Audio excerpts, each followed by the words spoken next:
You send a text message, 3 words, nothing complicated. And then you read it again. Then again. Did that sound weird? Should you have added a period? Should you not have added a period? 20 minutes later, you are still thinking about 3 words nobody else has thought about since they hit send. If this sounds familiar, you already know the feeling. Your mind doesn't just think. It loops, it replays, it runs the same scenario 5 different ways before deciding none of them are good enough. And it doesn't stop at text messages. It happens with decisions, with conversations, with things that happened years ago that still show up uninvited at 2 in the morning. You've probably been told to just relax, to stop overanalyzing, to let it go, as if it were that simple, as if you hadn't already tried. Most people call this anxiety. Psychology calls it something more specific. And what it actually means about you might be the opposite of what you've been told. Here are 5 signs you are a chronic overthinker, and the real reason your brain works this way. Sign 1. Small decisions feel disproportionately heavy. Choosing what to eat for dinner shouldn't take 15 minutes. Neither should picking which email to send first, or which version of a sentence to text back. But for you, it does. You weigh every option. You imagine how each choice could go wrong, and then you imagine how the next choice could go wrong too. And somewhere in there, 15 minutes have quietly disappeared over something that was never actually a big decision to begin with. This isn't indecision in the way most people use that word. Psychologists call it decision fatigue, the mental cost of evaluating too many possibilities for too long.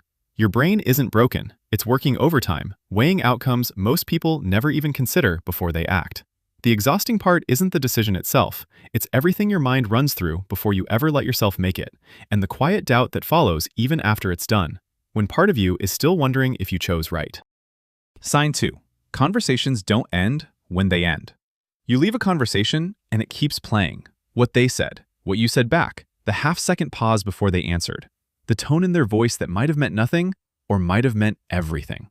You replay it on the drive home, in the shower, lying in bed staring at the ceiling, long after the person you're replaying it with has already forgotten the conversation entirely.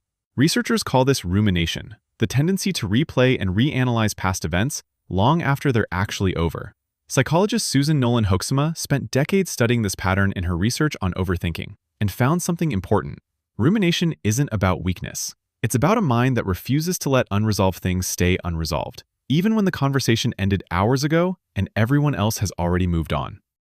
Sign 3. You see the worst outcome before anything has actually happened. A friend doesn't text back. Within minutes, you've built an entire story. They're upset with you. You said something wrong.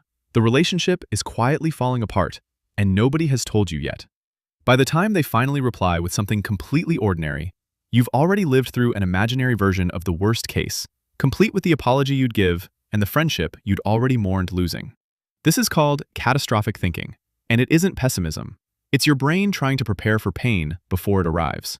Because some part of you believes that if you can predict it, you can soften it, or even prevent it from happening at all. If you felt even one of these so far, drop the number in the comments.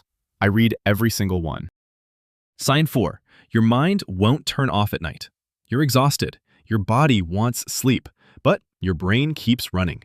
Tomorrow's conversation that hasn't happened yet. Yesterday's mistake that's already over and can't be changed. A decision from 3 years ago that nobody else remembers but you.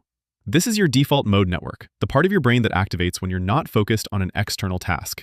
For most people, it quiets down at rest. For an overthinker, it doesn't quiet down. It gets louder, because rest is exactly when there's nothing left to distract it, and every unresolved thought finally gets the floor it's been waiting for all day. Sign 5. And this is the one most people never hear. Overthinking isn't a flaw in your thinking. It's an overactive form of protection. Somewhere along the way, your brain decided that being prepared for every possible outcome was safer than being surprised by one. It's not trying to torture you with every replayed conversation and rehearsed scenario. It's trying to keep you safe from being blindsided, rejected, or caught off guard. It learned that lesson somewhere, even if you can't pinpoint exactly when or who taught it to you. And it has been running that protective program ever since, quietly in the background, every single day. The exhaustion you feel at the end of the day isn't dysfunction, it's vigilance with nowhere left to rest. And once you see it that way, the loop starts to look less like a flaw and more like an old habit that no longer fits the life you're living now. So go back to that text message, the one you reread 4 times before you finally sent it. You weren't being dramatic, and you weren't broken. You were running a system that has kept you safe more times than you'll ever be able to count, even if it's exhausting to live inside of it every single day. The goal was never to stop your mind from thinking. It's to learn when the loop has done its job and let it close, instead of running it on repeat long after the answer has already arrived. Some loops deserve to finish. Most of them have already told you everything they came to say. If this described you, tell me which sign hit the hardest. And if it gave language to something you've been carrying quietly for a long time, share it with someone who might need to hear it too, because chances are they've never heard it explained this way either. See you in the next one.